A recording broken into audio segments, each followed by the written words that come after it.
할렐루야, 반갑습니다. 한 번 더 주제 말씀 읽을까요? 시작. 나라가 마옵시며 뜻이 하늘에서 이루어진 것 같이 땅에서도 이루어지다. 이것이 우리의 기도 제목인 줄로 믿습니다. 특별히 정치 참여와 관련돼서 말씀을 3주 동안 나누고 있습니다. 먼저 오늘 말씀을 시작하면서 이런 질문 한번 드려볼게요. 여러분, 공산주의 그리고 이슬람, 동성애의 공통점이 무엇일까요? 예, 이게 있는 나라에서 예수 믿기가 힘들어져요. 그죠? 네. 그러니까 저는 이거를 곰곰이 전 세계를 한번 돌아보면서 어디가 제일 예수 믿기 힘든가? 지금 정말 지구상을 전부 떠올려 보세요. 공산주의 들어간 국가들 뭐가 없죠? 종교의 자유가 없어요. 네. 이슬람은 어떤가요? 저도 이슬람 지역에 있어 봤지만 어떤가요? 예수 믿을 자유가 없죠. 동성애는 어떨까요? 오늘 말씀을 통해서 여러분들이 깨닫는 것들이 있을 것 같아요. 이 동성애가 들어오면 또 종교의 자유가 사라집니다. 그래서 이 세 가지 공통점은 무엇이냐면 자유에 기생하여 자유를 죽인다는 사실이에요. 이 셋은요, 시작할 때는 전부 다 자유를 찬양합니다. 그죠? 공산주의자들 사상의 자유를 이야기하고요, 이슬람이 어느 나라에 들어가면요 종교의 자유를 얘기해요. 자기네도 소수 종교니까 보호해달라고. 동성애도 어떻죠? 성생활, 프라이버시 아니냐, 자유를 이야기한단 말이죠. 그러나 이들이 그 사회 안에서 세력을 얻게 되면 한결같이 자유를 억압하는 쪽으로 흘러갑니다. 공산주의 국가는 어떻게 됐죠? 결국 5호 담당제를 만들어서 서로를 감시하게 만들고 국가라고 이름하는 거대한 감옥을 만든다고 말씀드렸습니다. 이슬람은 어떤가요? 개종금지법이 있습니다. 그리고 집안에서 한 사람이 예수 믿으면 명예살인이라고 해서 사람을 죽여봐요. 그러니까 인간을 영원히 이슬람이라고 하는 감옥에 가두어 버리죠. 동성애는요, 인권의 이름으로 들어와서 하나님이 죄라고 하신 것을 말씀 그대로 선포하지 못하도록 만들고, 이 포스트 모던 인본주의자들의 철학과 사상을 법제화시키는데 천병 역할을 수행하고 있다는 것입니다. 지금 유럽의 일부 국가에서는 부모가 자녀들에게 기독교 신앙을 가르치는 것 자체를 학대로 규정하는 데 이르고 있어요. 이것이 늘 사단이 하는 일입니다.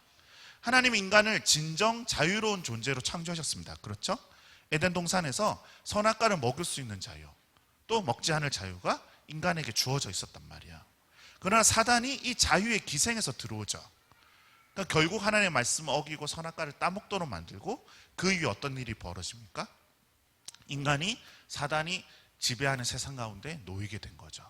인간을 죄의 종으로 전락시켜버린 것. 이것이 사단이 늘 하던 일이라는 것이죠.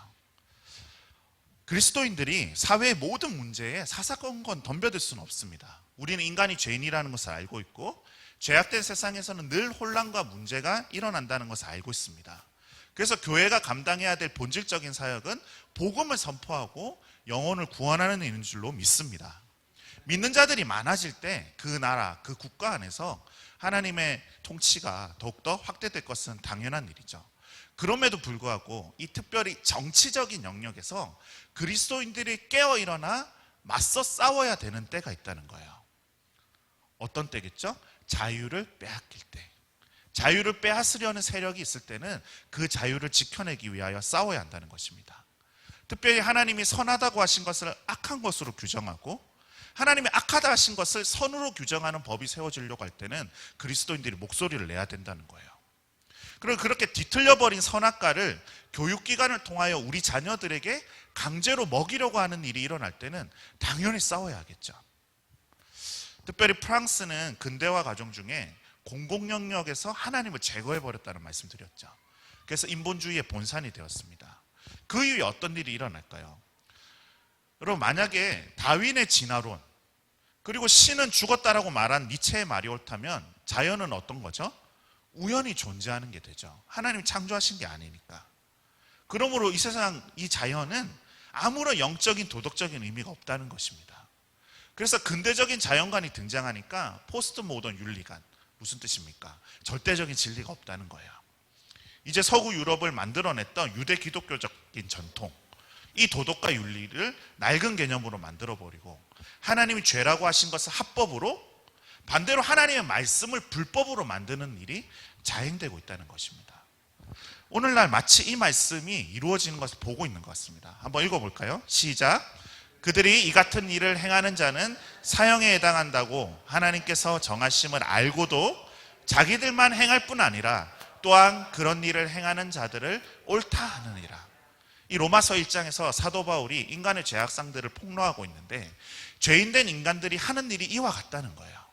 분명히 그들의 양심이 증언을 하고 있습니다.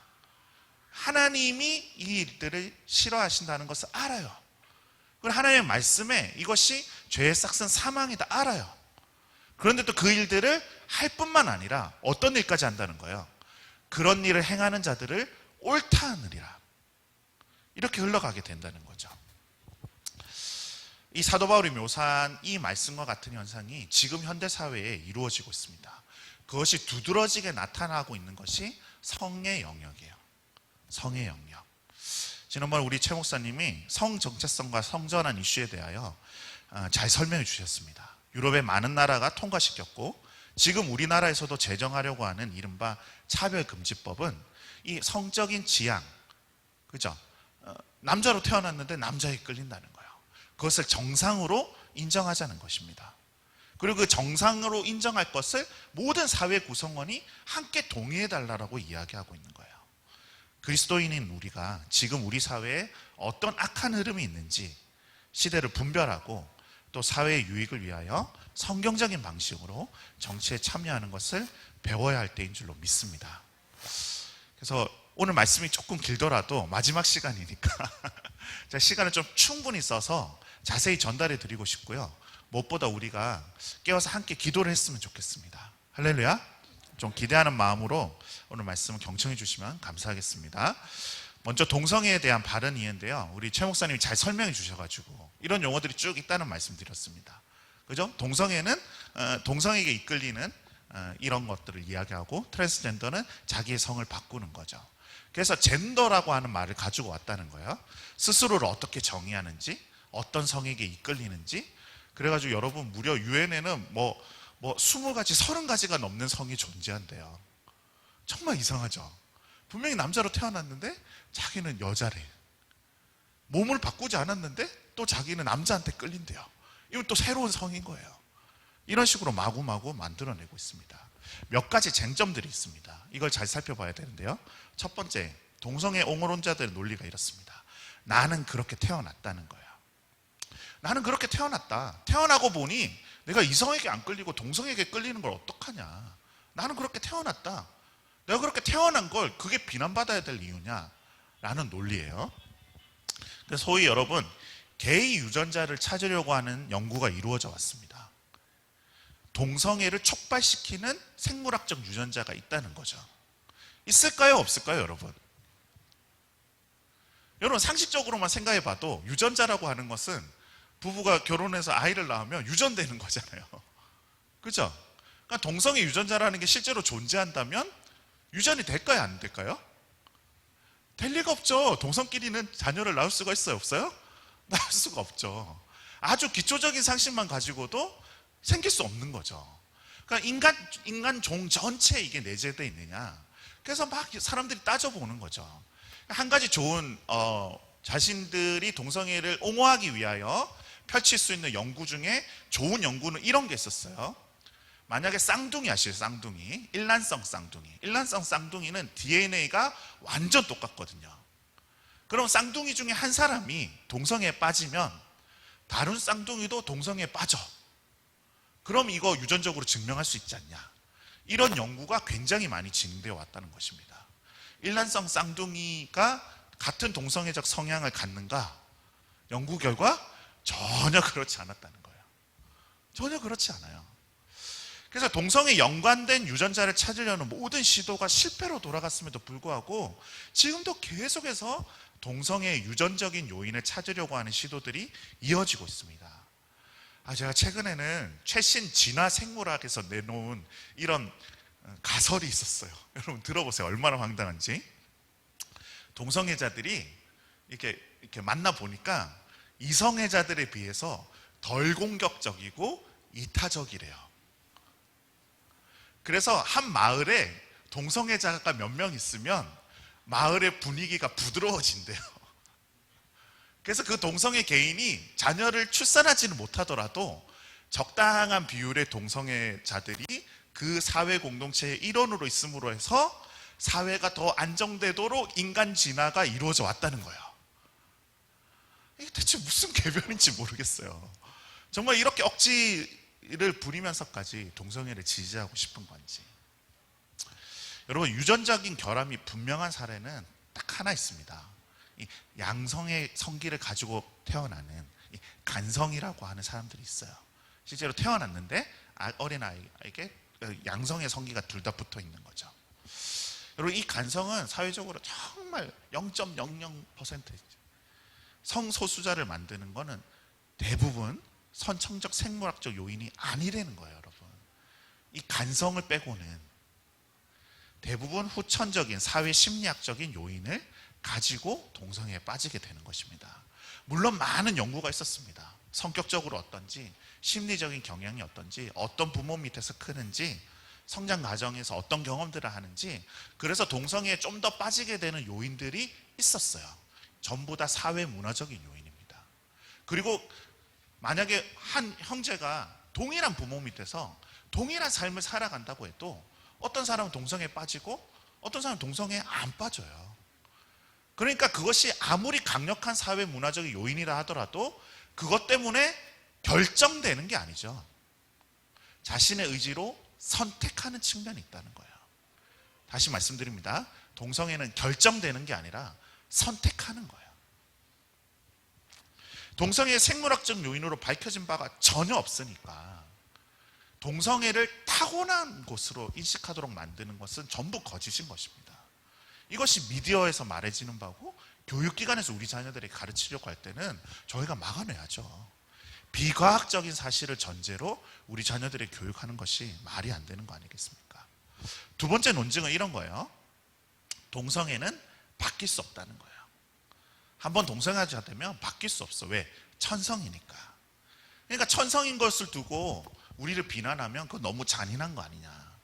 여러분, 어떻게 생각하세요? 동성애자들은 바뀔 수 없는 걸까요? 청소년 시기에 자기가 동성애자라는 걸 깨닫게 되면 평생을 바뀔 수 없는 천성으로 살아가는 걸까요? 인간의 본성과 관련된 걸까요? 전혀 그렇지 않습니다.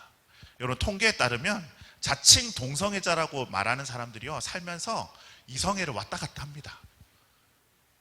대부분의 경우. 동성애는 바뀔 수 없는 게 아니에요. 왜냐하면 상담과 치료와 또 기도를 통해서 동성애를 버리고 돌아오는 수많은 사람들이 있습니다. 동성애는 바뀔 수 없는 게 아니에요. 그럼 사실상 동성애는 인간 역사 내내 존재해 왔습니다. 그러나 이 성적인 이끌림 자체를 동성애자, 정체성으로 여기는 것은 최근의 철학이라는 거예요. 아주 인간 역사의 최신의 철학이라는 거예요. 대부분의 인류 역사 가운데서는 어떻게 이해해 왔냐면 그거 아주 변태적인 행위야. 성적인 일탈이야. 욕구를 채우기 위해서 하는 아주 잘못된 일이야 라고 생각해 왔어요. 그러나 현대 포스트 모던 윤리학에서는 뭐라고 얘기하냐면 그게 너의 정체성이라는 거예요. 아주 위험한 주장인 것입니다. 만약에 비정상적인 성적인 충동을 그 사람의 정체성으로 여기게 된다면 그거는 침범할 수 없는 게 돼버리죠. 누군가의 정체성을 건드리는 것은 그 사람의 가치에 대한 공격이 돼버리고요, 그 사람에게 있는 성적인 충동을 따르지 말라는 경고는 억압과 혐오로 변해버리는 거예요. 그래서 여러분, 동성애자들에게는 이른바 게이 대본이라는 게 있습니다. 이 각종 미디어에서 그렇게 재생산해내는 거예요. 어떤 거죠? 청소년이 되니까 동성애적인 욕구를 경험해요. 그게 진정한 자기의 자아를 발견한 거라고 부추기는 거죠. 자신의 동성애적인 성향을 공개적으로 선언하면 그것이 용기 있는 일이고, 만약에 그것을 두고 야, 잘못된 거야, 그 길로 빠져서는 안 돼 라고 주변에서 충고해주면 그건 어떤 거죠? 억압하고 혐오하는 게 돼버리는 거예요.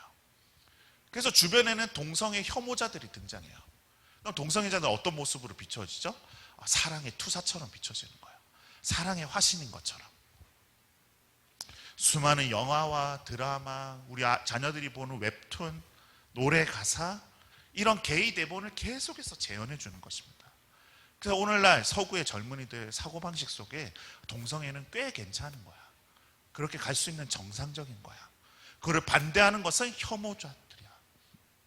이런 것이 형성이 되어버린다는 것입니다.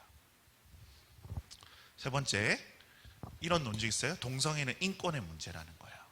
이제는 방어적인 자세를 포기하고 동성애자들도 뭐 양심상 알잖아요. 차라리 이렇게 이야기해 버리는 거예요. 그래, 동성애 타고나는 거 아니야. 나 그냥 선택했어. 난 동성애가 좋아. 내 취향이니 존중해 달라라고 이야기하는 거죠. 그러면서 뭐예요? 나도 인간이니까 내가 누릴 권리가 있다는 거예요. 나도 결혼하고 싶다는 거예요. 나도 자녀 키우고 싶으니까 동성애자끼리 자녀 입양할 수 있는 권리를 달라는 거죠. 나도 사람이니까 나를 비난하지 말라는 거예요. 나에게 인권이 있다는 거예요. 그러니까 이제는 인권의 이름으로 성소수자들을 보호하자는 목소리가 커지고 있는 것입니다. 그래서 동성결혼 합법화 운동을 노예제 폐지나 흑인 인권 투쟁에 이은 또 하나의 놀라운 인권 투쟁이다라고 선전하고 있는 것입니다. 여러분, 이거는 거짓말이에요. 왜 그런지 가만 들어보십시오. 여러분, 노예가 스스로 노예됨을 버릴 수 있나요? 인간으로 태어났는데 노예예요. 그 사람이 인권을 위하여 목소리 내는 거죠. 여러분, 흑인이 자기가 수술한다고 백인이 될 수 있나요? 흑인으로 태어났다는 이유로 인간을 무시하면 안 되는 거죠. 그러니 그것은 인권 투쟁인 것입니다. 사람으로서 마땅히 대우받아야 될 것이 있는 거예요. 그럼 동성애는 어떤가요? 동성애 유전자 없습니다. 선택에 의한 겁니다. 변태적인 성적인 충동이에요. 그걸 인권의 이름으로 주장하고 인권의 이름으로 보호받아야 돼요. 여러분, 우리가 마약 중독자들을, 마약을 사고 파는 사람들을 인권의 이름으로 보호합니까? 그건 범죄죠. 왜 범죄인가요? 그 마약을 사고 파는 사람들 때문에 수많은 사람들의 삶이 망가진다는 것을 경험적으로 알지 않습니까? 마약을 사고 파는 것을 범죄로 규정하고 감옥에 넣죠. 동성애자들 다 감옥에 넣어야 된다고 얘기하는 게 아니라 동성애자들 어떻게 인권으로 포장할 수 있냐고요. 그 사람들의 삶이 파괴되는데, 그 사람들이 공개적으로 그런 것들을 알리기 시작할 때 그렇게 안 살아도 되는 수많은 젊은이들이 거기로 미혹되어서 빨려 들어가는데요. 사회라고 하는 게 서로 영향을 주고받는 것 아닙니까? 여러분, 우리가 한 배를 타고 있는데 자유죠. 그 배 안에서 할 수 있는 거 다 해야죠. 그런데 어떤 사람이 갑자기 망치를 꺼내들고 자기가 탄 배를 망치로 막 바닥 구멍을 뚫으려고 해요. 그게 취향이고 그게 자유인가요? 그게 보호해줘야 될 일인가요? 사람들이 인권의 문제를 엄청나게 착각하고 있는 것입니다. 사람들은 동성애를 자기들만의 문제니까 왜 우리를 비난하냐고 얘기해요. 피해주는 거 아니라고. 여러분, 과연 그런지 곰곰이 생각해 보십시오. 여러분, 제가 지금 동성애자들 다 수색해서 감옥에 잡아넣자고 하는 얘기가 아니라 차별금지법을 두고 하는 얘기예요. 여러분, 이 동성애를 인정하는 법이 통과되면 그 말인즉슨 한 나라 안에서 동성애를 정상적인 것으로 규정하고 공인하자는 거죠. 동성애를 차별하지 말자는 말이. 그렇다면 어떤 현상들이 이어지게 됩니까, 여러분? 차별금지법 같은 법안들이 통과되고 나면 여러분, 공영방송 드라마에서 이제 KBS 8시에 드라마가 하는데 남자들끼리 키스를 해요. 지금은 왜 그런 거 보여주냐고, 우리들 성윤리 안 맞는 거라고 얘기하면 내리거든요. 그럼 이제 그것들이 보여질 때 우리 자녀들이 저녁밥 먹다 말고 그걸 같이 보는데 막을 방법이 없어져요. 왜? 정상적인 걸로 차별 금지하자라고 법안이 통과돼 버렸기 때문에. 기독교 신학교요. 우리 신학교에 동성애자들이 지원서류를 넣습니다. 여러분, 성경이 동성애를 죄라고 규정하는데 동성애자들을 신학교의 교직원으로 뽑을 수 있어요? 교수로 채용할 수 있어요? 그 거절하잖아요? 법으로 처벌받아요. 학교에서 우리 자녀들이 동성애를 정상적으로 배워야 돼요. 그러니까 청소년 시기가 되면은 뭐 성행위 이런 거 보여주면서 성교육 요즘은 그렇게 하잖아요. 그럼 동성 간의 성행위를 보여줘야 돼요. 저희 자녀들끼리 참 미안한데 아시죠, 여러분? 남성 동성애자들 어떤 식으로 성행위를 하는지. 그걸 다 보는데 부모가 아무 말도 못하게 된다는 것입니다. 실제로 우리 최 목사님 얘기하셨지만 이런 것들이 정상으로 가르쳐지고 나니까 어떤 현상도 일어나요? 미국에서 성 정체성의 혼란을 여기는 거예요. 여러분, 심지어 남자 여자 이렇게 표시해 놓고 자녀들 보고 학생들 보고 다 나와가지고 자기는 어디쯤에 속했는지 체크를 해보래요. 아니, 남자 여자 두 개밖에 없는 게 아니라 쫙 선을 그어놓고 나는 80% 남자 70% 여자, 이런 식의 체크를 하고 있는 거예요. 그리고 초등학생 때 묻습니다. 너는 남자한테 끌려 여자한테 끌려? 남자에게 그런 말을 물어요. 실제로 호주에서 사역하던 전도사님에게 들은 얘기입니다. 실제로 호주는 이런 법들이 다 통과됐거든요. 교회에서 주일학교에 전도사님이 설교를 했대요. 초등부 아이들한테. 야, 동성애 죄야? 요 레위기에 적혀있지? 그랬더니 어떤 애가 끝나고 찾아오는 거예요.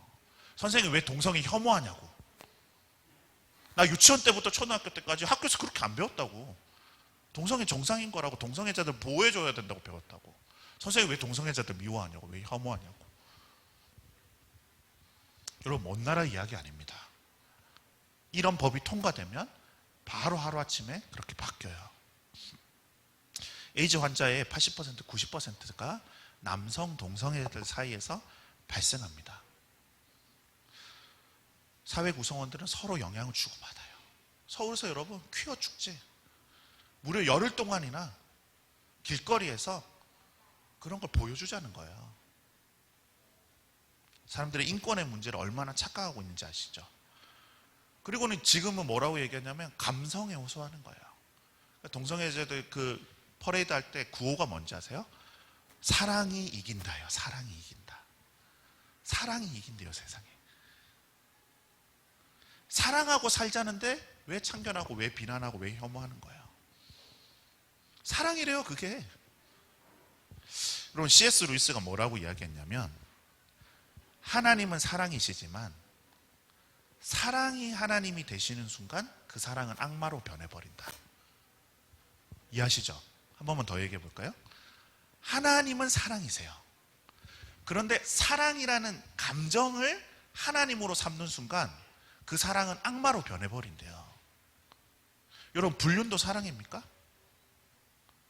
아니, 하루 저녁에 10명의 남자와 변태적인 성행위를 해요. 동성애자들이 그 찐방이라는 데 가서. 그게 사랑이에요? 왜 소수의 사례로 일반화의 오류를 범하냐라고 얘기해요. 이런 거 이제 인터넷 댓글 달아보세요, 여러분. 여러분, 실제로 통계를 보면 남성 동성애자들의 거의 대부분이, 여러분, 순결하게 한 남자들끼리 쭉 이런 거 아니에요, 전혀. 대부분 성적인 욕망, 지극히 육체적인 욕망에 의해서 그 짓을 하고 있는 것입니다. 동성애에 몸담았던 분들이 하는 간증들이에요. 여러분, 그래서 동성애자였다가 회심한 크리스토퍼 위안이라는 분이 있습니다. 유튜브에 찾아서 한번 들어보시면 좋을 것 같아요. 이분이 자신의 책에서 뭐라고 얘기하냐면, 나는 동성애의 반대가 이성애라고 생각해왔다. 그러나 실제로 동성애의 반대는 뭐라고 이야기해요? 거룩합니다. 거룩합니다. 나는 늘 동성애 반대는 이성애라고 생각해왔지만 실제로 내가 거기서 벗어나고 보니까 알게 되는 거예요. 동성애의 반대는 거룩함입니다. 근데 참 뉴스 보면 안타까운 게, 여러분, 이 동성애를 옹호하기 위해 성경을 왜곡해서 해석하는 기독교인이 있어요. 그래서 차별금지법 지지한다면서 뭐 80개의 단체가 성명서를 발표하고 이래요. 그럼 그 사람들의 주장에게 절대 현혹되지 마십시오. 이 사람들이 동성애를 지지하기 위해서 교묘히 뒤틀어버리는 성경 본문들이 있어요. 이런 것들입니다. 창세기 19장에 소돔과 고모라 멸망사건 아시죠? 그죠? 천사들이 찾아갔을 때 어떻게 합니까? 소돔과 고모라 사람들이 문을 두드리고 그 사람들을 끌어내라. 그 천사를 끌어내라. 내가 그들과 상관하여라 하리라. 개역개정에 그렇게 번역되어 있는데 실제로 그게 성행위를 가르치는 단어예요. 남자들이 몰려와서 그 천사 남자들 끌어내라. 우리가 그들과 상관하여 하리라. 이것이 동일하게 사사기 19장에는 기브아 마을에서도 일어납니다. 레위의 첩사꾼 아시죠? 그리고 레위기 율법에서 가나안 족속들의 죄악을 꾸짖고 절대로 너희가 흉내내서는 안 된다, 이렇게 하나님이 말씀하시는 구절들 가운데 동성애 관련된 구절들이 있죠. 그리고 사도 바울이 각종 서신서에서 언급하는 죄악의 목록 중에 남색하는 자들, 동성애가 들어가 있다는 말입니다. 그러니까 자칭 크리스찬이라고 하면서 이 동성애를 인정해 주자니 이런 말씀이 있잖아요. 어떻게 해야 되겠어요? 뒤틀어야죠. 빠져나올 구멍을 만들어야죠. 그래서 이상한 식으로 성경 해석을 한단 말입니다. 저희가 한번 먼저 말씀을 읽어보죠. 레위기 18장 같이 읽어볼까요? 시작. 너는 여자와 동침한 같이 남자와 동침하지 말라. 이는 가증한 일이니라. 레위기 20장 13절. 누구든지 여인과 동침하듯 남자와 동침하면 둘 다 가증한 일을 행함인즉 반드시 죽일지니 자기의 피가 자기에게로 돌아가리라. 로마서 말씀 읽어보겠습니다. 시작. 그러므로 하나님께서 그들을 마음의 정욕대로 더러움에 내버려 두사 그들의 몸을 서로 욕되게 하셨으니 이는 그들이 하나님의 진리를 거짓 것으로 바꾸어 피조물을 조물주보다 더 경배하고 섬김이라. 주는 곧 영원히 찬송할 이시로다. 아멘. 이 때문에 하나님께서 그들을 부끄러운 욕심에 내버려 두셨으니 곧 그들의 여자들도 순리대로 쓸 것을 바꾸어 영리로 쓰며 그와 같이 남자들도 순리대로 여자 쓰기를 버리고 서로 향하여 의목이 부릴 듯하며 남자가 남자와 더불어 부끄러운 일을 행하여 그들의 그릇 때문에 상당한 보응을 그들 자신이 받았느니라. 그들이 이 같은 일을 행하는 자는 사형에 해당한다고 하나님께서 정하심을 알고도 자기들만 행할 뿐 아니라 또한 그런 일을 행하는 자들을 옳다 하느니라. 이런 성경 구절들을 어떻게 해석하냐면 소돔과 고모라를 멸망시킨 죄는 동성애 때문이 아니라 강간하려고 해서이다. 강간이 문제지 동성애는 문제가 아니야 라고 이야기해요. 그 다음에 레위기에 나오는 이 동성애 금지 조항은 그냥 가나안 족속들이 하던 우상 숭배, 우상의 신전에 찾아가서 우상에게 경배하면서 하던 그런 성행위를 일컫는 거야. 그리고 레위기에 있는 율법들 너희 지금 다 안 지키잖아. 너희 돼지고기 다 먹잖아. 왜 동성애만 유독 지금도 하지 말래? 또 바울이 언급한 동성애는 당시에 로마 사회에 있었던 착취적인 동성애. 그 헬라 철학자들이 그 남성끼리를 더 여자를 아주 하등하게 보기 때문에 남성끼리의 성행위를 더 고상한 걸로 여긴 거야. 그러니까 자기가 가르치는 철학의 제자들을 상대로 삼는 거죠. 그리고 우상 신전에게 드려졌던 이런 성매매, 남자가 남자에게 성을 사는 행위, 이런 것들을 사도 바울이 꾸짖는 거지. 사도 바울이 그냥 성인 남자들끼리, 성인 여자들끼리 자원하여서 갖는 거에 대하여 죄라고 얘기한 게 아니다, 이런 식으로 이야기해요. 그럼 어떻게 들리세요? 이들은 악은 그 모양이라도 버리라고 하신 주님의 말씀을 무시하고 있죠. 여러분, 강간이 문제고 동성애는 문제가 아니라고요? 소돔과 고모라를 멸망시킨 사건 속에 동성애와 강간이 둘 다 나오잖아요. 악은 그 모양이라도 버리라는데 이 사람들은 어떻게든 악을 행할 자유, 악을 행할 수 있는 면죄부를 찾기 위해 혈안이 되어 있어요. 어떻게든 그 동성애에 빠져 있는 사람들에게 면죄부를 주고자 성경을 이리 꼬고 저리 꼬는 거죠. 그리고 그와 같은 몇몇 구절만 비틀면 동성애는 성경이 허용하는 거다라고 이야기하고 싶은 모양이에요. 예수님이 가늠하다 끌려온 여인들 돌로 치는 거 막아섰지 않냐? 왜 기독교인들이 앞장서서 동성애자를 혐오하고 돌로 치려고 하냐? 여러분, 언제 동성애자들을 기독교인들이 죽이자고 했습니까? 여러분, 예수님이 그 가늠한 여인 돌려보내시면서 뭐라고 말씀하세요? 뭐라고? 다시는 죄를 짓지 말라. 다시는 죄를 짓지 말라. 예수님 십자가에 왜 죽으셨는데요? 죄 때문에, 죄 때문에. 근데 죄에 대하여 아니란 시각을 갖고서 저런 식으로 주장을 한다는 거죠. 여러분, 하나님은 남자와 여자로 사람을 창조하셨습니다. 할렐루야. 남녀가 한 몸을 이루는 결혼제도 하나님이 아담과 하와의 첫 번째 결혼의 주례자세요. 남자가 부모를 떠나 여자와 한 몸을 이루어 한 몸이 될지니라. 그죠? 예수님이 그 구절을 인용하시잖아요. 시작. 예수께서 대하여 이르시되 사람을 지으신 이가 본래 그들을 남자와 여자로 지으시고 말씀하시기를 그러므로 사람이 부모를 떠나서 아내에게 합하여 그 둘이 한 몸이 될지니라 하신 것을 읽지 못하였느니라. 할렐루야. 하나님께서 사람을 남자와 여자로 창조하셨고 결혼을 통해서 자녀를 낳아 생육하고 번성하라고 말씀하셨습니다. 다시 말해 한 남자와 한 여자로 이루어진 결혼관계가 인간의 성적인 만족을 위해서 주신 하나님의 규범이라는 거예요. 규범이라는 거예요. 여러분, 이번에 홍수 심하게 났잖아요. 그죠? 사실 이 물이라는 거는 얼마나 아름다운 겁니까? 우리가 강가를 거니면 참 힐링도 되고 물이 생명을 주죠. 물로 인해서 농사도 지을 수 있는 거고. 그런데 그 물이 강둑을 넘어버리면 어떤 일이 일어나요? 그처럼 파괴적인 게 없죠. 다 망가뜨리는 거예요. 여러분, 인간에 있어서 성은 하나님 주신 너무나 아름다운 거예요. 한 남자와 한 여자가 결혼 관계 안에서 그 친밀감을 누리는 것, 예수님과 교회에 대한 비유로 사용하셨어요. 하나님과 이스라엘 백성에 대한 비유로 사용하셨어요. 하나님을 향한 충성됨과 한 남자와 한 여자의 성적인 순결이 동일한 거라고 주님 성경님 말씀하고 있는 거잖아요. 그 뚝을 넘어버리면 어떻게 돼요? 얼마나 파괴적인 것이 되는 줄 모릅니다. 하나님의 질서 가운데 살아갈 때 우리가 축복을 누릴 수 있는 줄로 믿습니다. 그래서 이런 성경 구절에 대해서 여러분 공부하셔야 돼요. 그리고 이런 식으로 궤변을 늘어놓는 사람들이 있다면 유튜브에 답글 쓰셔야 돼요. 알려야 돼요.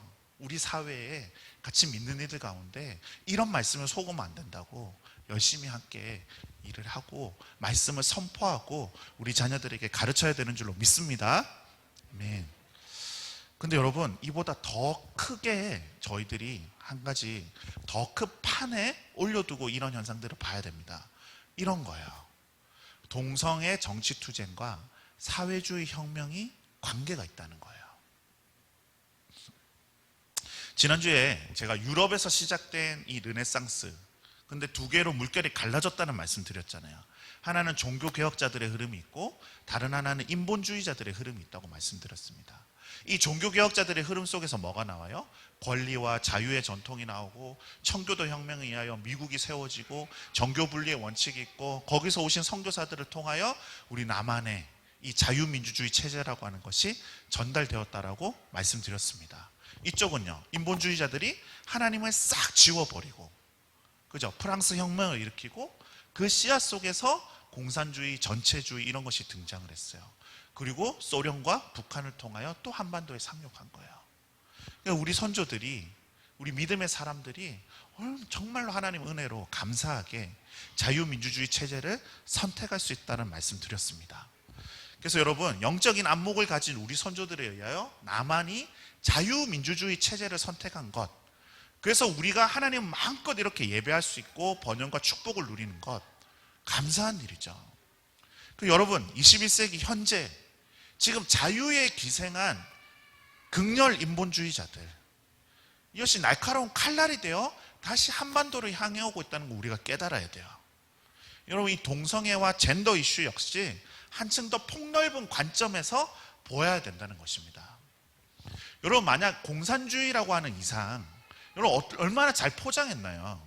여러분, 막 열심히 일했는데 소작농들 다 지주에게 쌀을 빼앗기던 이런 사람들에게 다가가가지고, 야, 공산주의가 뭔지 아느냐? 너에게 땅 주는 거야. 소작농 생활 그만하고 다 같이 잘 먹고 잘 사는 거야 라고 이야기하면 어때요? 듣기에 너무 이상적이죠. 여러분, 그래서 낙관적인 생각, 이상주의적인 생각, 이런 지식인들이 오히려 공산주의에 많이 빠져든 거예요. 어제도 광복절 참 말 많았죠. 강복회장이라는 사람이 얘기하는 거 참, 제가 뭐 이 얘기하면 너무 흥분할 것 같으니까 말씀 안 드리지만, 어떤 거예요? 민족이 최고의 가치가 된, 그죠? 그래서 미소 합작을 주장하던 사람들은 전부 공산화되었다는 거예요. 그러나 이승만 대통령은 감사하게도 미국 선교사들의 도움으로 세상을 넓게 볼 수 있었습니다. 이승만 대통령이 전기를 읽어보시면요, 감사하게 청년 시절부터 소련도 가봤어요. 중국도 가본 거예요. 공산주의의 실상을 본 겁니다. 이상과 다르게 저 나라엔 자유가 없구나, 억압이 있구나, 그리고 백성들이 더 가난하게 되는구나. 공산주의는 절대 안 돼. 미리 예방주사를 맞은 겁니다. 우리나라 체제 선택하기도 이전에. 얼마나 감사한 일이에요. 좁은 안목에서 보면 왜 이승만 박사는 김구 선생님 멋있잖아요. 민족이 하나 되어서 38선에서 그냥 나를 죽여라. 민족을 둘로 쪼갤 수는 없다. 여러분, 세계의 역사와 흐름을 크게 보건대 이승만 대통령이 참으로 옳은 선택을 했다는 것을 알게 됩니다. 자칫 잘못하면 한반도 전체가 공산화될 수 있는 위험에서 건진 거예요, 여러분. 이해하시죠? 더 넓은 차원의 안목이 필요하다는 거예요. 그러니까 그냥 농부들 일한 만큼 가져가게 해준 좋은 사상이네. 우리 민족이 하나 되게 하자는 거 좋은 거잖아. 한반도라고 하는 상황 속에서 좁게 보면 그 주장이 더 이상적인 것 같아 보인다는 거예요. 그러나 전 세계가 지금 어떤 판도로 흘러가는지, 왜 냉전을 앞두고 있었는지, 공산주의가 얼마나 위험하고 레닌과 스탈린이 얼마나 많은 사람들 죽였는지 깨닫고 그 스탈린의 마수가 한반도에 뻗쳐오고 있었다는 걸 알면 공산주의와 함께하자는 주장을 감히할 수 있어요? 절대 못하죠. 단호히 막아서 싸워내야 되는 것이 되는 거예요. 여러분, 제주도에서 일어난 거, 빨치산, 여러분, 그게 양민을 학살한 게 아닙니다. 그때는 공산주의와 싸워냈어야 되는 거예요. 이걸 모르면 속는 거예요. 민족이 더 중요한 걸로. 잘 먹고 잘 살자는데, 불평등을 해소하자는데 왜 그래? 라고 얘기하면 넘어지는 겁니다. 뿌리를 아는 게 중요해요. 여러분, 동성애가 왜 갑자기 중요한 화두가 되었을까요? 인류 역사 내내 그냥 성적인 일탈로만 여겨지던 것이 왜 사회를 좌지우지하는 아주 중요한 이슈가 되었을까요? 이런 이유 때문입니다. 여러분, 동성애 투쟁에 철학적인 기초가 있어요. 프랑스입니다. 프랑스. 여러분, 1960년대 프랑스는 2차 세계대전이 끝나고 이 드골 대통령이 강력한 국가주의, 그런 걸 펼치면서 젊은이들 가운데 반감이 일어난 거예요. 변화에 대한 열망이 프랑스를 휩쓰게 됩니다. 이 전후 세대 특유의 비관적인 시대 분위기 속에서 이 히피 문화가 유행했어요. 폭주족들 막 마약하고 락 페스티벌하고 막 이런 문화들이 유행을 한 거예요. 그런데 이 사람들이 책을요, 세상에 중국의 마오이즘 책을 서구 유럽의 젊은이들이 읽은 거 아세요? 그것이 헤르베르트 마르쿠제 같은 신좌파 사상, 프랑크푸르트 학파라고 합니다. 제가 자세히 설명 못 드리니까 한번 찾아보세요. 이런 사상들과 결합이 되면서 68혁명을 시작하게 돼요. 그러니까 이 젊은이들이요, 이 혁명을 왜 시작했느냐? 남학생이 여학생 기숙사에 들어갔어요. 돼요, 안 돼요? 그거를 세상에 막는다고 혁명을 일으킨 거예요. 왜 우리의 자유를 억압하느냐 이러면서. 그래서 이 68혁명의 구호, 저 위에 써붙인 게 뭐냐면, 금지하는 것을 금지하라. 금지하는 것을 금지하라. 기존까지의 윤리와 도덕을 다 깨부수자는 해체와 저항의 이데올로기를 만들어내는 것입니다. 그리고 이 68혁명이 있고 나서 이 68혁명의 요구사항들이 제도화됩니다. 그래서 프랑스 사회가 변화되게 돼요. 그런데 그 변화라고 하는 게 이런 겁니까? 이런 겁니다. 낙태가 합법화돼요. 간통죄가 폐지됩니다. 그래서 이른바 노동과 이민, 교육과 결혼 등의 이 똘레랑스 들어보셨죠? 프랑스는 관용의 나라입니다. 관용의 나라입니다. 뭐든지 다 허용해 주자는 거죠. 이것이 프랑스의 사회 문화를 지배하는 토대가 되었던 것입니다. 여러분, 오른쪽에 있는 책은 무엇이냐면 최근에 나온 거예요. 이 프랑스 언론인인 에릭 제무르라는 사람이 프랑스의 자살이라는 제목의 책을 냈어요. 프랑스의 자살. 프랑스가 지금 몰락했다는 거예요. 유럽의 리더십을 다 빼앗겼다는 거예요. 도덕적으로 완전히 타락하고 붕괴됐다는 것입니다. 프랑스 사회를 비판하면서 꺼낸 화두예요. 프랑스의 자살. 이 책의 부제가 무엇인지 아십니까? 프랑스를 무너뜨린 40년. 68혁명으로부터 40년을 이야기하는 거예요. 여러분, 동성애 정치투쟁과 사회주의 혁명이 무슨 관계가 있냐고요? 여러분, 이런 이론이 있습니다. 젠더 이데올로기라는 성정치 이론을 서구의 좌파들이 만들어내기 시작했어요. 이제까지 마르크스는 뭐라고 얘기합니까? 경제적인 관점에서 사회과학적인 분석을 통하여 노동력에 의한 착취 구조를 깨부수자라고 이야기했죠. 이게 서구 좌파들이 이 현실 공산주의 안에서 이런 실험들이 계속 실패하니까 프로이드를 가지고 온 거예요. 그러면서 우리가 서구 사회를 못 무너뜨리는 이유는 성충동을 가로막는 기독교 윤리가 있기 때문이다. 진정한 혁명을 이루려면 이 기독교 성윤리를 먼저 타파해야 돼. 그걸 무너뜨려야 돼. 그러면 사회를 뒤집을 수 있어 라고 하는 이론을 만들어낸 거예요. 대놓고 주장합니다. 동성애자 억압에 맞서는 투쟁은 자본주의 사회를 철폐하고 자본주의가 왜곡한 성과 성 역할을 바로잡는 투쟁이다. 이들은 성과 성 역할 등 가정을 구성하는 인간의 성을 정치와 권력의 문제로 치환시켜요. 그래서 가부장제에 의해서 기독교 성윤리에 의해서 자본주의가 고착화된다는 거예요. 자본주의를 무너뜨리려면 남자 여자 구분을 없애버리라는 거예요. 처음에는 여자를 남성과 동등하게 페미니즘 이슈였어요. 나중에는 더 과격화됩니다. 남자 여자 같은 개념을 없애자는 거예요. 심지어 캐나다에서 어떤 법이 통과됩니까? 남자 여자라는 단어를 쓰지 말자. 그래가지고 하여튼 캐나다에 있는 그 교수님, 조던 피터슨이라는 교수님이 무슨 말도 안 되는 거냐, 이게 미쳐 돌아간다. 왜 수천 년간 써온 인간의 언어 남자와 여자라는 단어를 너희가 왜 못 쓰도록 강제하냐. 이분이 오히려 세계에서 유명해져 버립니다. 서구 사회가 굉장히 이상하게 돌아가고 있다는 거예요.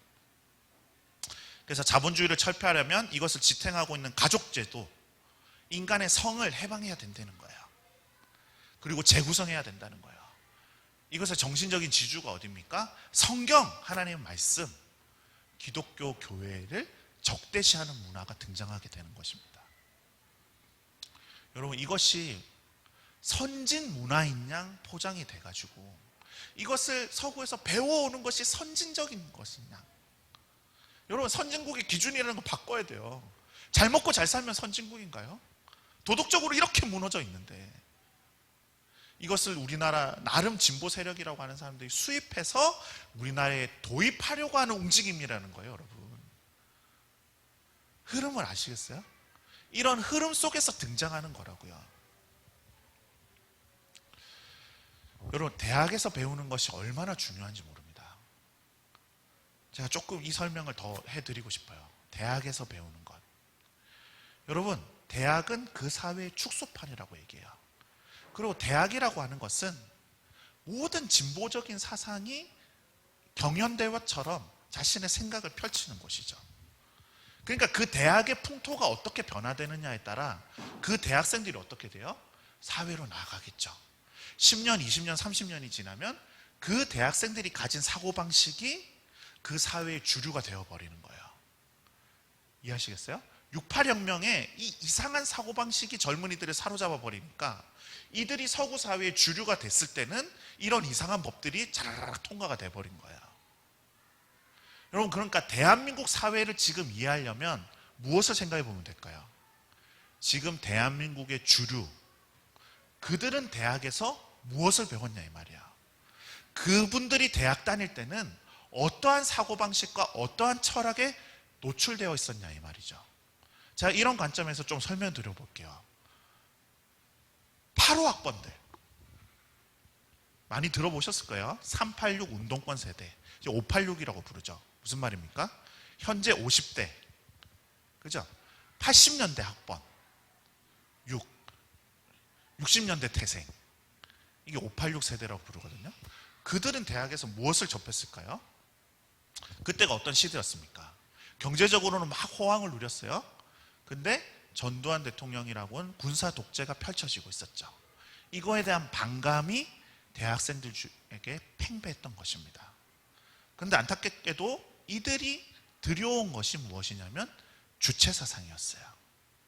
여러분, 주체사상은 남한에서 자생적으로 생겨난 겁니다. 북한 라디오 엿듣다가. 물론 간첩과의 연계도 일어나게 되죠. 그래서 여러분, 주사파가 출현한 1980년대 중반은 경제적으로는 올라가는데 민주적으로는 아주 군부 정권이 집권하면서 대학가를 중심으로 정부에 저항하려는 분위기가 있었죠.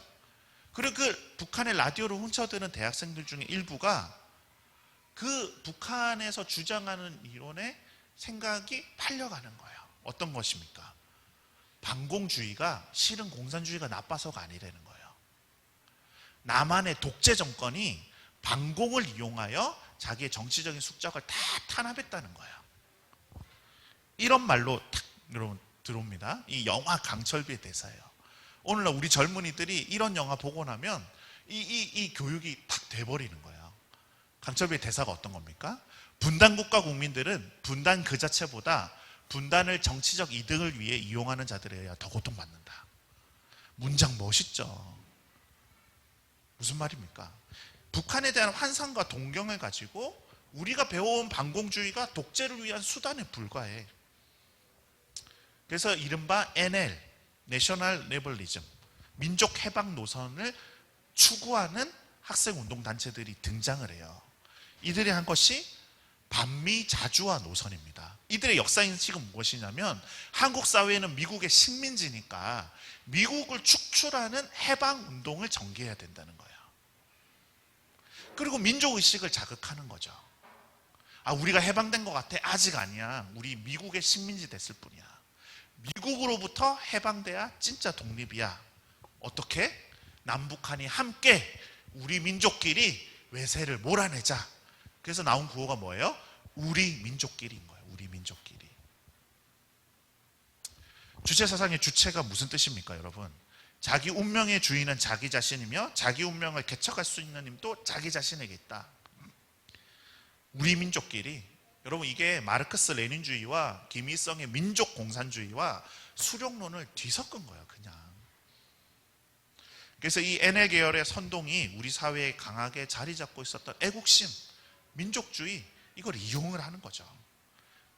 그래서 혁명의 동력으로 삼고 성공을 거둔 겁니다. 6월 항쟁 때 전두환을 몰아내게 된 거예요. 이때 이 무렵에 전국 대학생 대표자 협의회 전대협이 결성되고요. 전대협 1기 의장, 전대협 3기 의장 누군지 아시죠? 이 학생운동에서 주사파들이 급속도로 주류를 형성하게 됩니다. 그리고 6월 항쟁을 승리로 끝내고 나서 이 운동권 지도부들이 우리나라의 수많은 시민단체를 설립하고요. 정교조를 조직하고요. 노동장체에 들어가서 노조를 설립하고요. 이래서 우리나라 사회 전역에 포진하게 돼요. 여러분, 이분들이 읽은 책이 뭐냐? 이분들이 대학에서 뭘 배웠느냐? 서울대학교 교수님이 이렇게 얘기했어요. 그 당시 학생들을 가르칠 때 학생들이 학교 수업에서 배우는 게 아니라 선배들하고 다 뒷골목에서 이거 읽고 있었대. 이거 무슨 책입니까? 정확히 민족주의 사관을 담은 해방전후사의 인식. 당시 운동권 학생들에게 성경이라 불릴 정도의 필독서였다. 이 내용이 무엇입니까? 엊그제 강북회장 그분의 뭐라고 해? 그 연설과 똑같아요. 김구는 민족의 아버지예요. 이승만 대통령은 친일파와 손을 잡은 악랄한 독재자로 묘사를 해요. 여러분, 저도 깜짝 놀랐는데 제가 최근에 있으면서 저희 딸에게 누가 선물로 해주셔서 읽던 책인데 이제 읽으라고 주시면서 60권짜리 위인전을 가져다 주셨어요. 거기에 외국 사람 절반, 한국 사람 절반이에요. 우리나라 사람 절반의 위인전에 김구 선생님 들어가 있죠. 이승만 대통령 있을까요? 없을까요? 없어요.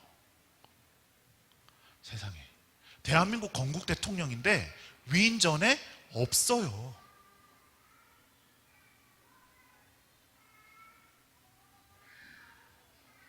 얼마나 이 민족주의 사관이 지금은 그냥 역사 학계를 다 점령해 버렸고요. 문화와 영화 이런 걸 통해서 그냥 다 퍼져 있는 거예요. 그러니까 막연하게 이승만 대통령에 대한 굉장히 부정적인 시각, 김구 선생님에 대한 좋은 마음, 뭐예요? 민족을 하나 되릴 것 같다. 뭐예요? 북한의 공산주의가 얼마나 악한지를 계속 마취시켜서 잊게 만드는 거죠. 지금 북한의 3대 세습 체제에 의해서 얼마나 많은 북한 주민들이 고통당하고 있는지, 그 인권에 대해서는 단 한마디도 이야기하지 않는 이상한 풍조가 진행되고 있는 것입니다.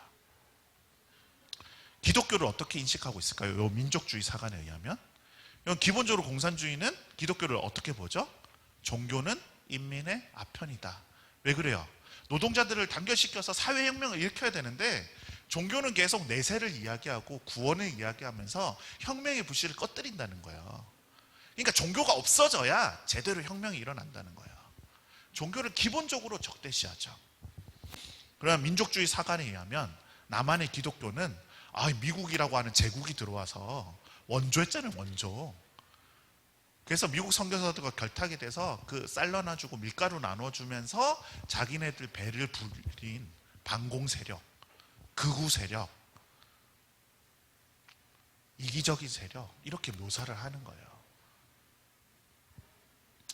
여러분, 대학가를 사실상 점령했습니다, 이 주사파가. 그걸 아셔야 돼요. 제가 참, 부산에 계시니까 한번 가보세요. 민주공원.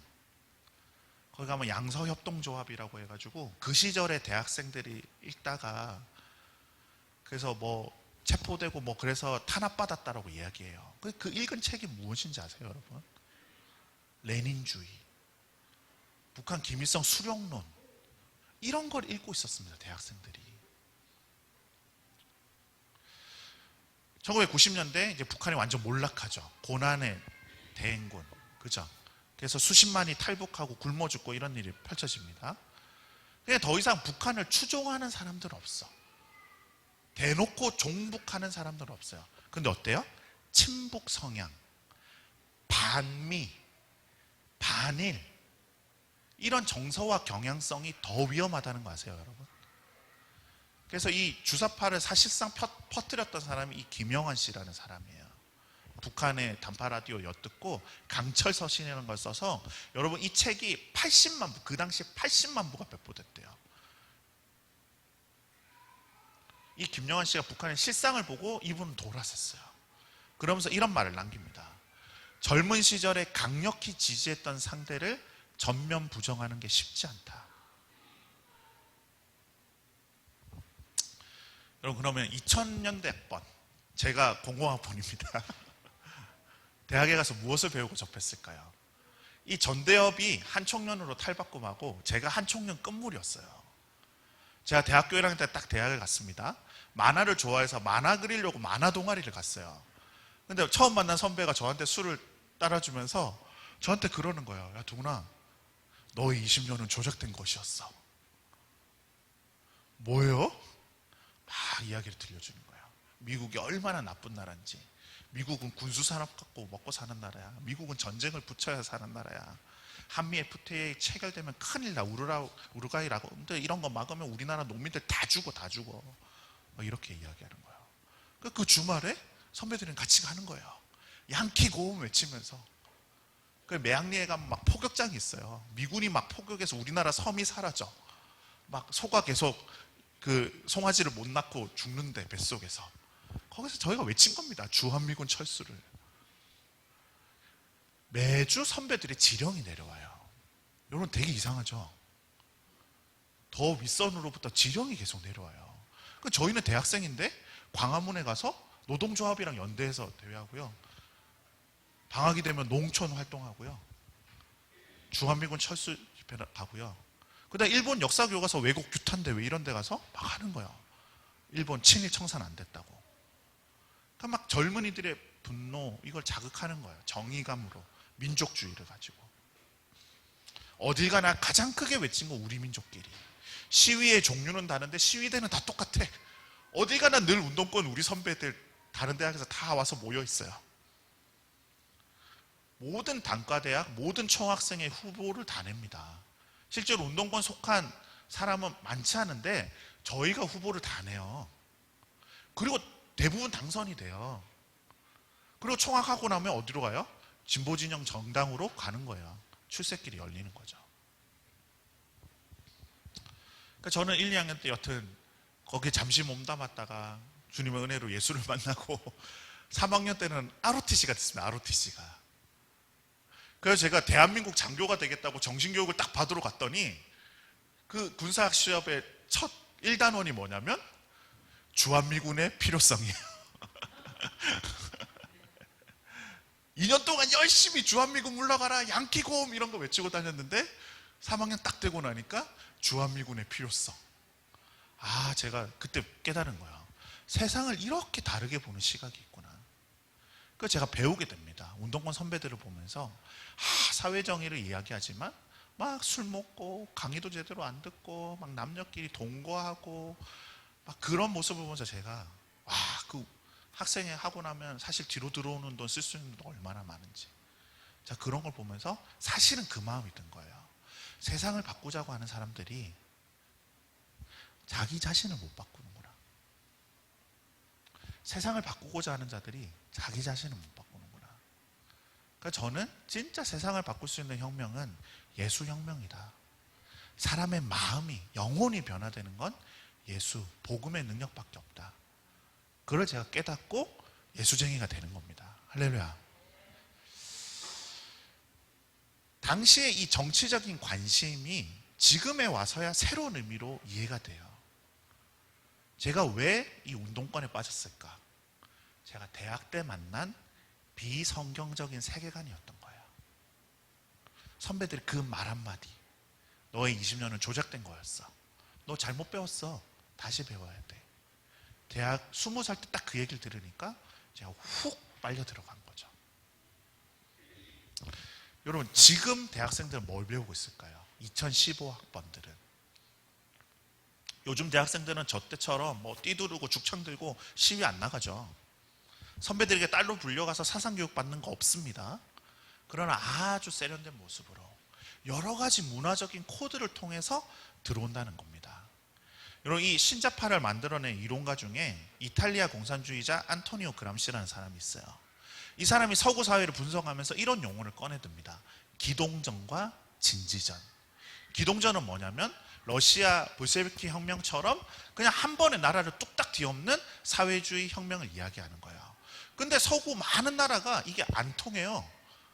세상이 뒤집어지지가 않는 거예요. 분석을 한 거죠. 왜 안 뒤집어질까? 사회라고 하는 게 정치만 뚝딱 뒤집는다고 되는 게 아니더라는 거예요. 그 사람들의 생각을 만들어내는 학교, 가정, 교회가 있더라는 거예요. 학교와 가정과 교회가 그 사회의 철학을 만들어내기 때문에 그 철학을 뒤집지 않는 이상 공산주의 혁명 안 일어나더라. 그래서 헤게모니를 뺏어오려면 사람들의 생각을 바꿔야 돼. 그래서 공산주의를 정말로 일으키고 싶으면 공산주의 혁명을 위한 지식인들을 키워내고 그들을 의도적으로 사람들의 생각을 바꿀 수 있는 언론, 교육계, 법조계, 문화, 미디어 쪽으로 투입을 시켜야 된다는 거예요. 거기서부터 사람들의 생각을 바꾸면 10년 뒤, 20년 뒤, 30년 뒤에는 피를 흘리지 않아도 자신들이 헤게모니를 내어준다는 거예요. 그러니까 더 이상 기동전, 한 방에 끝내는 승부가 아니라 진지전, 하나씩 파괴해야 돼요. 학교를 뒤집어야 되고 가정을 뒤집어야 되고 교회를 깨뜨리는 거예요. 그러면 서구 사회를 뒤집을 수 있다는 이론을 만들어낸 것입니다. 여러분, 그래서 김정일이요, 이 안토니오 그람시 이론을 가져와요. 그래서 남한에 있는 전대협에게 지령을 보내는데 한 쪽지에 이렇게 돼 있었던 것입니다. 야, 똑똑한 애들은 뭐라고요? 데모시키지 말고 고시 공부시켜라. 법조계로 넣으라는 거예요. 정교조로 조직하라는 거예요. 그런 영화를 만들라는 거예요. 그럼 어떻게 돼요? 사람들의 생각이 바뀌고 나중에 우리가 피 안 흘려도 헤게모니를 쥘 수 있다. 그래서 지금 20, 30대는 여러 이런 용어들에 노출되어 있는 거예요. 인터넷 그냥 떠도는다 보면 20대들 3포 세대라 그러죠. 그죠? 88만 원 세대라 그러죠. 불평등에 딱 마음이 포커스 되는 거죠. 그리고 미투, 성의 영역에 의해서 여자들이 늘 고통당하고 여자들이 늘 손해보고 뭐냐 이거. 거기에 쫙 빠져들어가요. 페미니즘 운동에. 그리고 막 위안부 할머니들 얘기 들으면 막 분노가 생기죠. 민족주의를 자극하죠. 위안부 할머니를 위한 수요 집회 나가요. 근데 희한하게 그 끝에 누가 있어요? 진보 계열의 정당이 있는 거예요. 광우병 집회 나갑니다. 세월호 그냥 안타까운 사고인데 거기에 쑥 들어가고 나면 이상하게 진보를 추구하는 사람이 돼버려요. 세월호 문제가 뭔데? 광우병 문제가 뭔데? 왜 반정부적인 감정을 갖게 만들죠? 결국 이 모든 이슈들을 통해서 특정인 누군가가 정치적인 이득을 얻고 있다면 경계해야 되죠. 아까 말씀드린 이 586, 386 세대들이 어떻게 됩니까? 노무현, 김대중 대통령 때 다 정계로 현실 정당의 정치인으로 변신을 해버립니다. 민주화 운동은 폄하하는 거 아닙니다. 저희 지금 깨워서 한번 들어보자고요. 민주화 운동은 우리 사회의 발전에 있어서 꼭 필요한 과정이었고 독재에 저항한 것은 훌륭한 일이었습니다. 아마 이승만 대통령이 계시다면 칭찬했을 일이에요. 그런데 안타깝게도 이들이 그 철학의 기초로 투쟁의 동력으로 삼은 게 뭐였다는 거예요? 주체사상 공부였다는 거예요. 마치 유럽의 전후 세대가 윗세대가 잘못한 거 있으면은 조금 변화를 합시다. 목소리 내는 건 좋은데 어떤 이데올로기를 잘못 가져온 거예요? 해체의 이데올로기. 금지하는 건 다 부셔버려. 애기 목욕물 버리다가 애기 버린다는 표현 있잖아요. 좋은 것마저 다 갖다 버리는 거예요. 너무 같죠. 마치 그런 것처럼 남한의 독재자에 저항하려다 공산주의 독재 세력인 북한 정권에 대하여 우호적인 마음을 갖게 만들어버렸어요.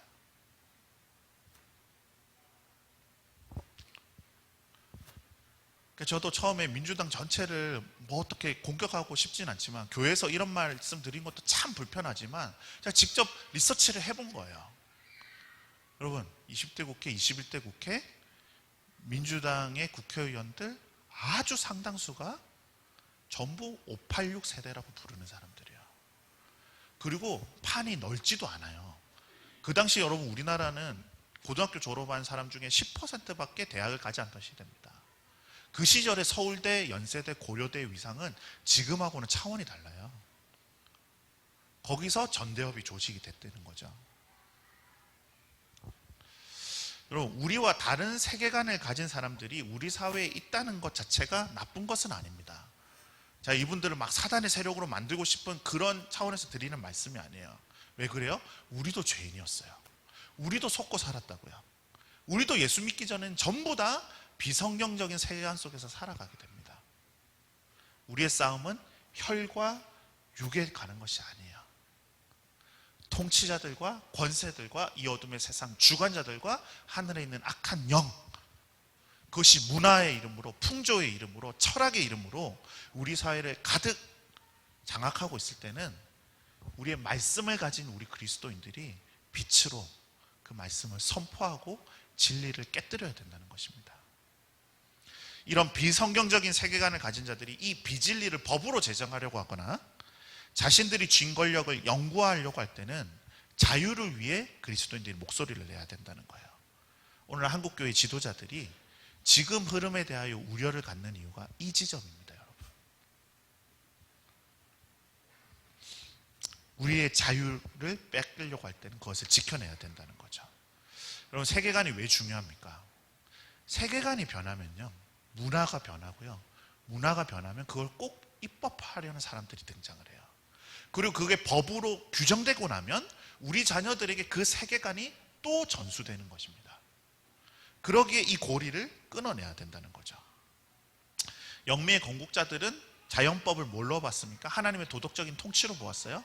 그러나 인본주의자들은 그것을 그 시대의 다수결에 의해서 정할 수 있는 걸로 봤어요. 그러니까 낙태는 살인인데 이제 서구 유럽에서는 어때요? 그냥 법관들이, 의사들이, 시민들이 모여가지고 야 16주 이전은 생명 아닌 걸로 하자. 그럼 생명이 아닌 게 돼요. 인권을 마구 왜곡시키죠. 동성애가 인권이래요. 그리고 그것을 반대하고 목소리를 내고 잘못된 거고 하나님의 말씀을 죄라고 이야기하고 있다. 그걸 이야기하는 사람이 뭐가 돼요? 불법이 되어버려요. 이제 아이들에게 종교를 가르치지 말래요. 해악한 거래요.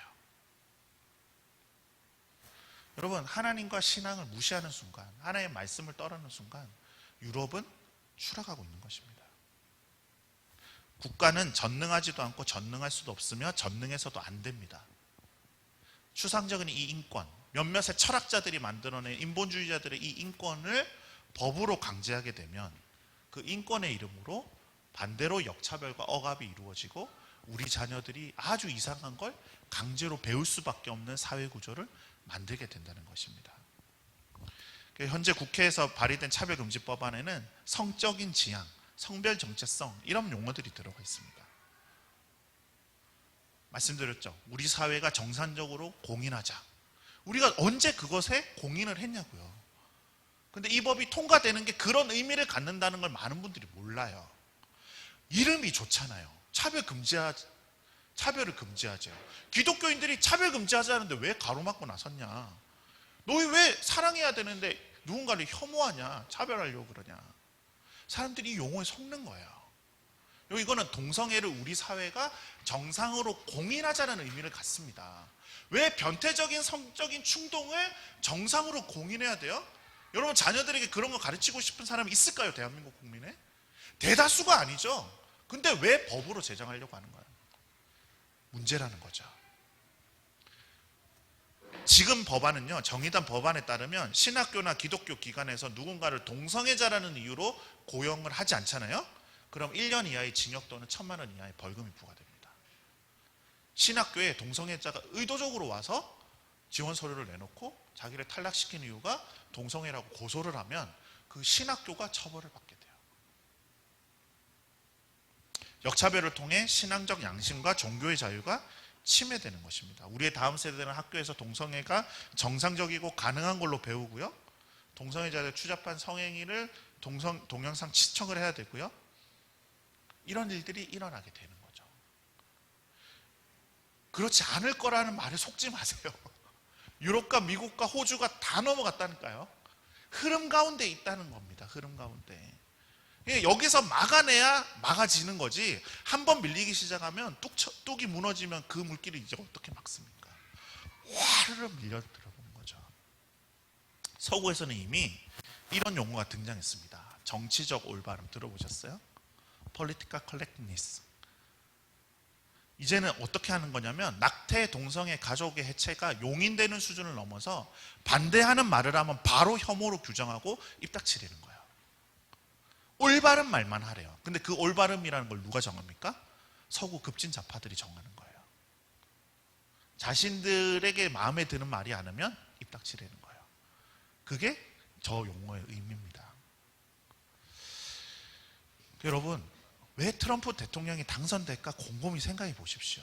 언론이 그렇게 트럼프를 이상한 사람으로 만드는데 왜 미국 시민들은 트럼프를 대통령으로 만들까? 그리고 오바마 때요, 백악관에 막 무지개색 조명 쏘고 동성결혼 합법화하고 사람들이 질려버린 거예요. 이거 아닌데, 이거 아닌데. 하나님의 법을 아는 크리스찬들이 이게 아닌데. 지금 서구 국가는요, 기독교를 아주 이상한 종교로 계속해서 만들어가고 오히려 무신론과 유물론과 이 포스트 모던 사상을 진리로 강제하려는 구조를 구축하려고 하는 거예요. 그러니까 여러분, 미국에서는 이런 비판 서적들이 막 나오고 있습니다. 캠퍼스가 진보로 세뇌당하고 있다, 이런 책도 나오고요. 많은 서구의 교회들이 안일하게 대처하다가 이름이 좋으니까 차별금지, 평등, 그래서 크리스찬들이 막 동조해 준 거예요. 그래서 엄청나게 후회를 하면서 한국을 막 찾아와서 이야기를 하는 거예요. 여러분, 속지 마시라고. 속지 마시라고. 교회가 앞장서서 막아내라고. 서서히 결론을 맺어볼까 합니다. 그리스도인의 정치 참여 원칙. 가장 우선적으로 중요한 것은 우리의 마음의 동기가 사랑과 애통함이어야 된다는 것입니다. 그러니까 제가 유튜브에 사실 이런 주장하는 분도 요즘 많은데 듣다 보면 때로 마음이 불편할 때가 있어요. 그 동기가 동일하게 분노와 혐오와 막 자기 의로해서는 안 되겠죠. 우리가 믿는 이라면 정말 그 팔복의 마음을 가지고 가난하고 애통한 심령으로 사회의 유익을 위해 눈물로 기도하면서 그리고 목소리를 내어야 될 줄로 믿습니다. 이게 제일 중요한 싸움 같아요. 사실은 우리 안에 사랑과 애통함으로 마음을 먼저 정리하고서 우리가 사회와 대화를 시도해야 될 것 같습니다. 그리고 또 하나 중요한 것, 성경은 분명히 밝힙니다. 국가와 정부의 합법성을 긍정하고 있어요. 우리는 법을 준수해야 되고요, 세금을 잘 내야 됩니다. 그것이 말씀이 가르치는 바입니다. 이 말씀 아시니까 넘어가겠습니다. 우리는 투표나 정당 활동에 적극적으로 참여해야 됩니다. 간혹 기독교 신앙을 그렇게 이해하시는 분이 있어요. 죽으면 천국 가는 게 기독교 신앙의 핵심이지. 세상은 원래 악한 거야. 예수님 오시기 전에 다 더러워지고 망해지고 어두워진다 그랬어. 그냥 말세의 징조일 뿐이야. 그런 거 아니에요, 여러분. 예수님이 가르쳐 주신 기도가 뭐라고요? 뜻이 하늘에서 이루어진 것 같이 이 땅에서도 이루어지기를 위하여 기도하라라고 말씀하셨어요. 무슨 말이에요? 소망을 잃지 않고 하나님의 뜻이 이 세상에 관철되도록 너희는 기도하고, 기도할 뿐만 아니라 기도한 자들은 뭐 하겠어요? 순종해야 되고, 기독 시민으로서 한 사회에 책임을 다하는 것, 우리에게 5천만 분의 1이라고 하는 왕권이 있다는 것, 그것이 민주사회라는 것, 민주시민이라는 것 기억해야 된다는 것이죠. 우리는 법을 준수하는 시민이 되어야 합니다. 그리고 불복종해야 될 때도 있다는 걸 아셔야 돼요. 성경은 분명히 권세에 대한 복종을 이야기합니다. 그러나 성경에 보면 사도들이 불복종을 감행하는 경우가 있어요. 어떤 경우였나요? 세상의 법이 하나님의 법과 배치되는 경우. 말씀드렸죠. 동성애가 딱 그런 거라고. 하나님의 말씀을 불법으로, 그죠? 하나님이 죄라고 하신 것을 합법으로 만들려고 하는 시도가 있을 때 사도들은 어떻게 했을까요? 저항했을 것입니다. 뭐라고 얘기해요, 사도들은? 하나님 앞에서 너희의 말을 듣는 것이 하나님의 말씀을 듣는 것보다 옳은가 판단하라. 이슬람 선교사들은 전부 이미 불법을 행하고 있습니다, 여러분. 이슬람 국가에서는 복음 전하는 게 불법이에요. 그런다고 저희가 선교 활동 안 하나요? 다 하죠. 왜 그래요? 국가에게 불복종하는 것이 하나님께 복종하는 경우가 있다는 것입니다. 저희는 좋은 정책을 지지하고 나쁜 정책을 반대해야 됩니다. 그러니까 사실은 교회가 공부를 많이 해서 정부에게 가장 유용한 비평가가 돼야 돼요. 어떤 건지 알죠? 유용한 비평가. 사랑하는 마음으로, 함께 나라를 세우고자 하는 마음으로 우리 사회의 유익을 위하여 비평을 가할 수 있는 그런 교회, 선지적인 직무를 회복해야 된다는 거죠. 그래서 많은 우리 신앙의 선배들이 뭘 가르쳤습니까? 한 손에는 성경을, 한 손에는 신문을. 쉬운 거 아니죠. 어떤 것이 성경적인 사고인가 고민해 봐야 되는 거예요. 제가 저번에 짧게 말씀드렸지만 신천지의 이만희 교주가 구속되는 게 성경적일까? 이단이 척결당한다고 기뻐할 일만은 아니라는 거예요. 뭐예요? 권력이 종교 지도자들 감옥에 넣을 수 있는 세상은 위험한 세상입니다. 북한 삐라 문제를 정부 간에 약속한 거니까, 협약한 거니까 지켜야지, 왜 삐라 보내라고 하면 안 돼요. 하나님의 마음이 어디 있어요? 약속을 지키는 것 성경적인 가치죠. 그러나 지금 2,500만 북한 주민이 억압을 당하고 있다면 그들에게 진리를 알리는 것이 하나님의 마음 아니겠어요? 그들에게 성경을 보내는 게 죄예요? 하나님의 관점에서 성경을 붙들고 생각하고 씨름해야 돼요. 쉬운 과정이 아니에요. 공부해야 됩니다. 개인에 대한 호불호가 아니라 당론이 중요합니다. 이것도 아주 중요한 겁니다, 여러분. 현대 정치에서는 여튼 선거에 의해서 승부가 결정나고요, 선거는 표를 많이 얻는 사람이 당선이 됩니다. 여러분, 정치인 개개인이 아무리 신실한 그리스도인이라 하더라도 어떤 거대 정당에 들어가서 당론과 반대되는 말을 감히할 수 있을까요? 소장파가 살아남는 문화인가요? 현실을 직시해야 된다는 거예요. 소장파 잘 못 살아남습니다, 사실. 당론이 더 중요해요. 그 말은 일례로 이런 겁니다. 여러분, 트럼프 대통령 때로는 그 언행이 모르겠어요. 이분이 좋은 사람인지 나쁜 사람인지, 신실한 크리스찬일까 하는 의문도 들어요. 그러나 공화당은 확실히 동성애를 막아냅니다. 이해하시죠?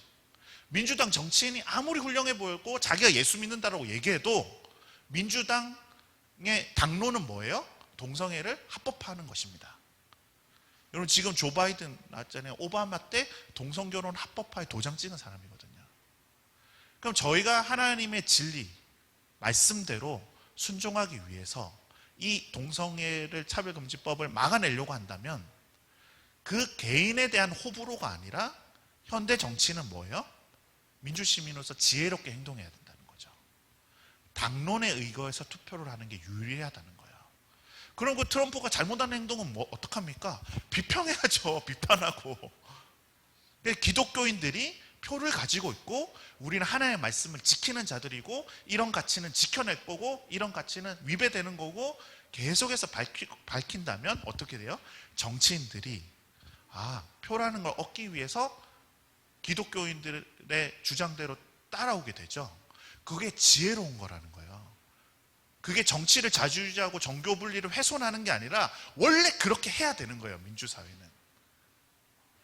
그래서 민주당이든 미래통합당이든 교회가 이야기하는 도덕적인 가치를 지킬 때 교회의 표를 얻는구나 정치인들에게 각인시켜 버리는 거예요. 그리고 우리가 훌륭한 정치인들, 성경적인 정치인들 계속 키워내고 그들에게 후원하고 그들에게 싱크탱크도 붙이고 그들을 지원하고 목소리를 내면서 대한민국 사회가 올바른 선택을 할 수 있도록 영향력을 행사하는 것, 여론에서 싸우는 것 굉장히 중요하다는 거예요. 여러분, 전투를 치러야 되는 것이 여론이라는 겁니다. 아까 말씀드렸지만 사람들의 생각에 의해서 그렇게 흘러간다고 말씀드렸죠. 세계관 전쟁이 가장 중요한 정치이고 이 전쟁에서 졌기 때문에 모든 것을 잃게 되는 것입니다. 여러분 깨워서 이 세계관을 위하여 싸움을 하셔야 돼요. 우리 자녀들을 잘 가르쳐야 되고요. 인터넷 댓글 부대 하셔야 돼요. 하다못해 이거 엄지 버튼이라도 누르셔야 돼요. 우리들의 생각이 그러하다는 것을 밝히셔야 돼요. 안 그러면 민주주의 사회라고 하는 게 조용히 있으면요 목소리를 내는 소수의 의견이 되게 큰 것처럼 들려요. 실제로 동성애에 대하여 반감을 가지고 있고 안 좋다라는 생각을 하고 있는 국민이 훨씬 많아도 동성애 좋은 겁니다 라고 얘기하는 사람이 목소리를 와 내버리면 그런가 하는 게 사람의 심리라는 거죠. 그러니까 정확하게 동성애 실체를 알리고 차별금지법의 해악을 알리고 목소리를 내야 하는 것입니다. 제가 교회 안에서 이야기를 나눠보니까요, 이 좌파를 안일하게 보던 30, 40대는 대화를 나누고 설득하고 정보를 공유해드리면 이렇게 생각들이 변화가 돼요. 근데 20대는요 대학생들 만나보니까 정말 몰라서 몰라요. 보수와 진보가 뭔지 몰라요. 우파 좌파가 뭔지 몰라요. 김구, 이승만 이런 분들이 어떤 삶을 살았는지를 전혀 몰라서 몰라요. 가르쳐야 돼요. 이승만 대통령의 말씀처럼 교회가 젊은이들을 가르쳐서 민족의 정신을 새롭게 해야 되는 줄로 믿습니다.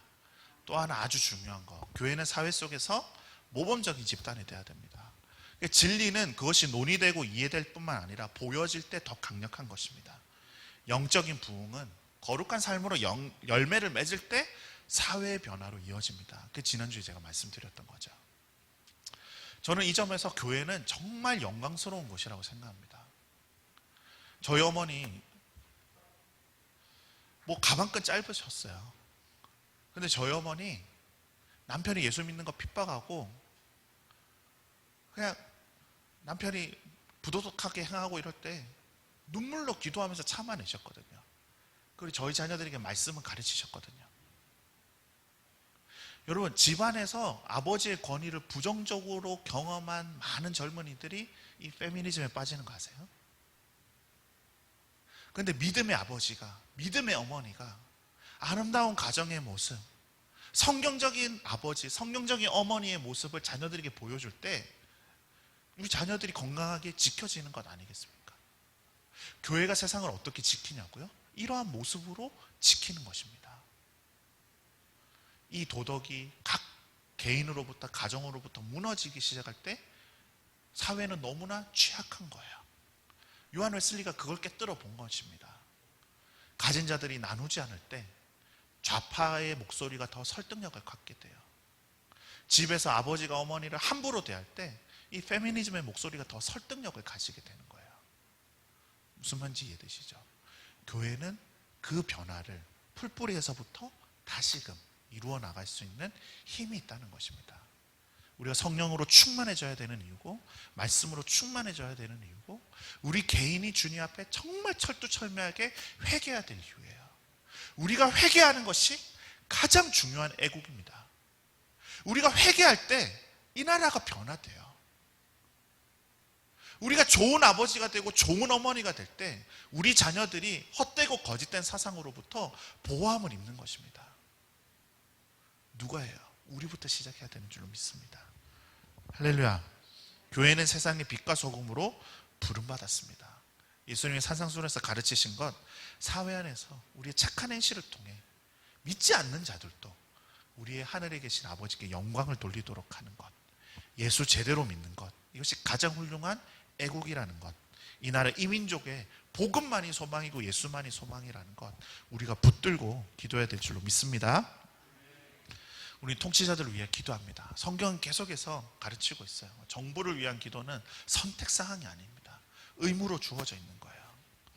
결론을 맺도록 하겠습니다. 다시 이 말씀인데요, 여러분, 한국교회 절반이 주일학교가 없습니다. 그 통계 들어보셨어요? 청년들이 없습니다. 동성애 차별금지법, 통일과 북한 인권 문제, 그리고 정말 좌로 흐르면서 체제마저 위협당하고 있는 이 전 세계의 흐름들을 볼 때 우리나라에 정말 산적과 마음 답답하게 만드는 이런 사회적인 이슈들을 놓고 기도할 때, 여러분, 인구 20%가 정말 깨어있는 신실한 크리스찬이라면 막아낼지도 모르겠어요. 그래서 저희 안에 위기감이 느껴지는 이유는 지금 대학생들이요, 제대로 교회 출석하는 거 3%, 4%라고 얘기하거든요. 청소년들, 초등학생들 더 처참한 수준입니다. 정치권에서 일어나는 이 법과 제도의 흐름들, 일단 머리 숫자가 돼야 막아낼 텐데 정말 10년, 20년 지나보세요. 한국교회 정말 어르신들, 백발이 성성한 어르신들만 남고 젊은이들이 교회에 없어요. 과연 대한민국이 언제까지 이것을 막아낼 수 있겠습니까? 우리가 지켜야 될 것들이 있는데, 우리가 기도하는 내용들이 있는데, 우리가 같이 기도했으면 좋겠습니다.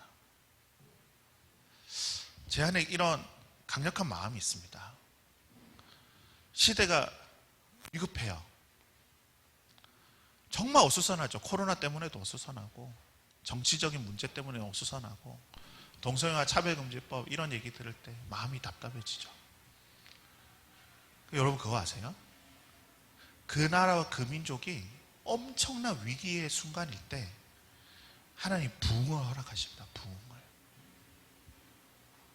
그 가난한 마음으로 성도 한 사람 한 사람이 중심으로부터 돌이키고 회개할 때 주님은 새로운 역사를 이루셨어요. 반전을 이루셨어요. 역전시키셨어요. 교회가 세속화되고 믿는 성도들이 조금씩 우리가 동성애자들을 욕하기 이전에, 동성애를 찬성하고 이런 법을 만드는 자들을 욕하기 이전에 내가 음란물 보는 거, 내가 아내에게 충성하지 않는 거, 내가 남편에게 충성하지 않는 거, 교회 안에 들어와 있는 음란함, 성적인 타락, 낙태, 혼전순결 다 무너졌잖아요. 다 무너졌잖아요. 우리가 동성애자를 공격하면 우리가 정결해집니까? 아니죠. 예수님이 그렇게 말씀하시지 않았잖아요. 너희가 누군가를 비판하려고 하든 너희 안에 있는 들보를 먼저 빼라. 교회가 거룩해지지 않는데 세상 보고 거룩해지라고 말할 수 없는 거잖아요. 우리가 가장 먼저 해야 될 일은 기선주 장로님이 평양대부 그 시발점이 된 거 다른 거 아니었어요. 회개였습니다. 우리가 먼저 회개했으면 좋겠습니다. 주기, 우리 안에 있는 음란함을 회개합니다. 우리가 가정을 지키지 못했던 거 회개합니다. 우리의 자녀들 제대로 가르치지 못했던 거 회개합니다. 교회가 세속화된 것 회개합니다. 우리 교회가 대학에서 이런 걸 배우는데 우리 자녀들에게 제대로 말씀도 안 가르치고 대학 보냈잖아요. 좋은 대학 가면 좋아라 했잖아요. 대학 가서 저런 거 배우는데, 대학 가서 저렇게 세상의 산란에 다 팔려 들어가는데 그냥 좋은 대학 가면 성공한 거라고. 우리가 잘못 가르친 거 아닙니까? 이것들을 먼저 회개하자고요. 우리 먼저 한번 기도했으면 좋겠습니다. 주님, 우리가 회개하기 원합니다.